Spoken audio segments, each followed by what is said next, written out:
Hello students, today we will discuss next important topics of sets. It is subsets.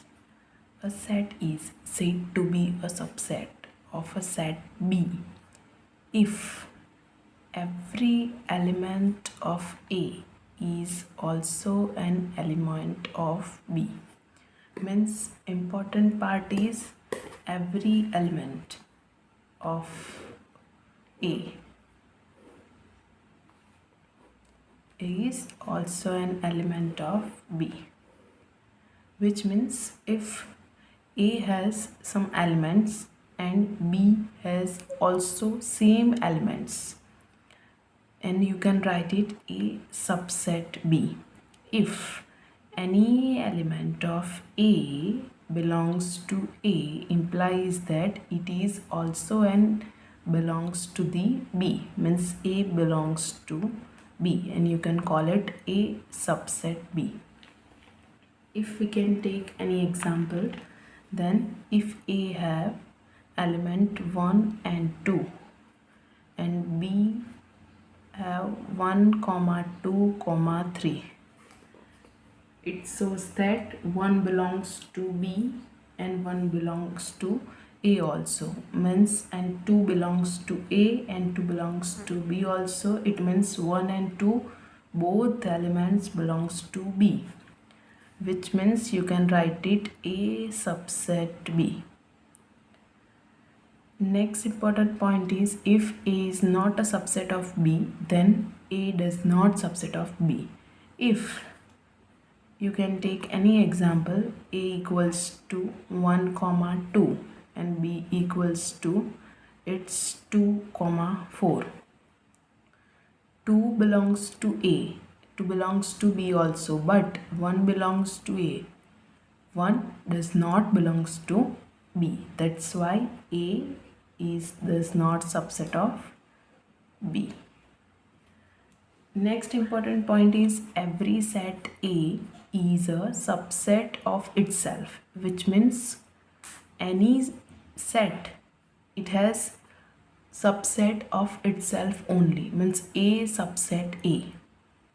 Next point is 5 is a subset of every set, which means that if you can take any set, then it has at least two subset. First is set itself and second is 5.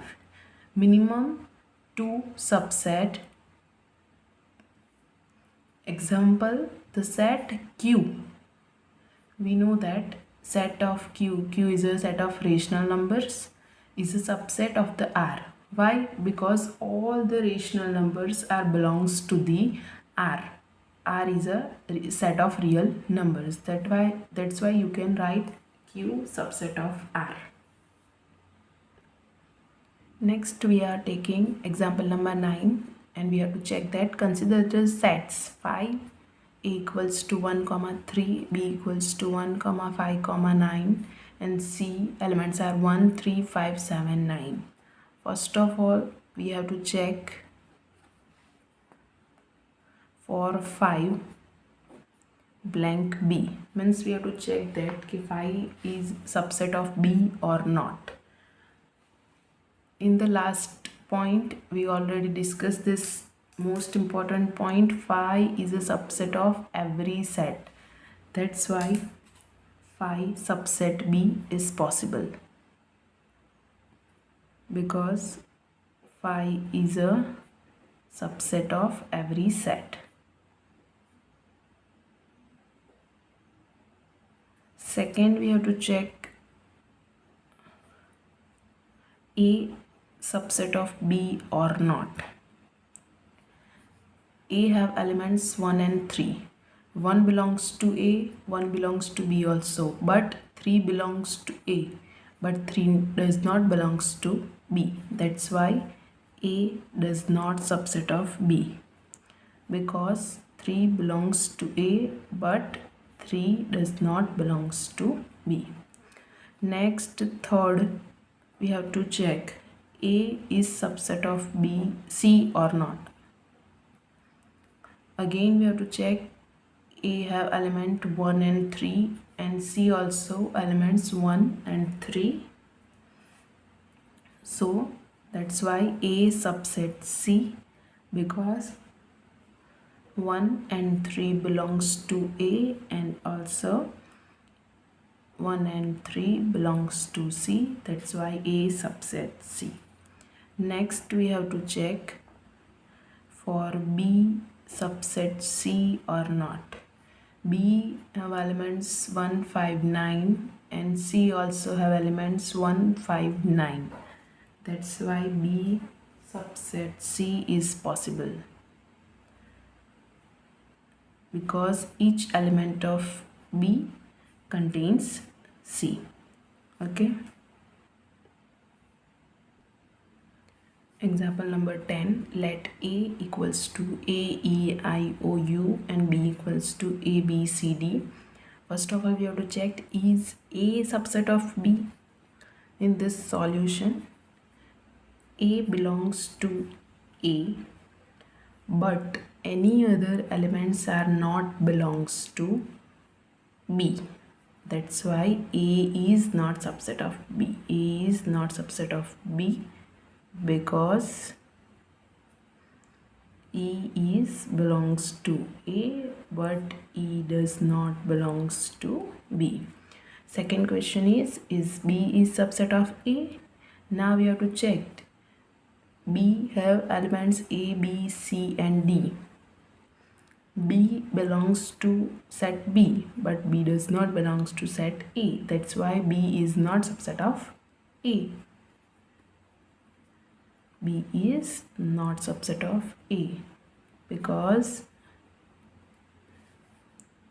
B belongs to B, but B does not belongs to A. Next, example number 11. Let A, B, C are three sets. If A belongs to B and B subset C, is it true that A subset C? If not, then give an example. Of course, answer is no. Why? I will explain.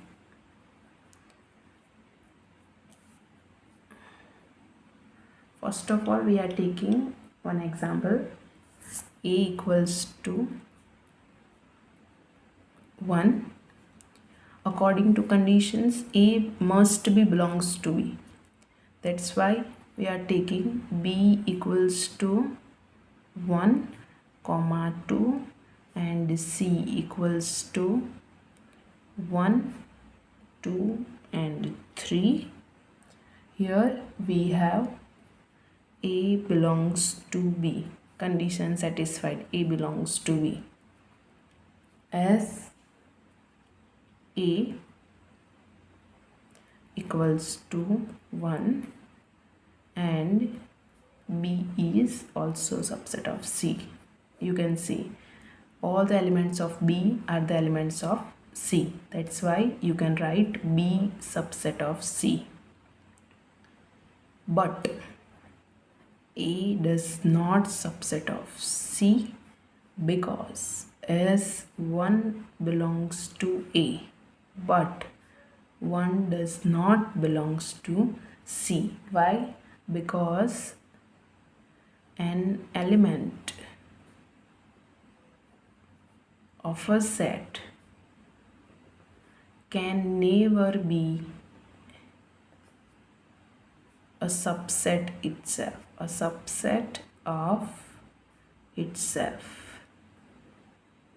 That's why answer is no.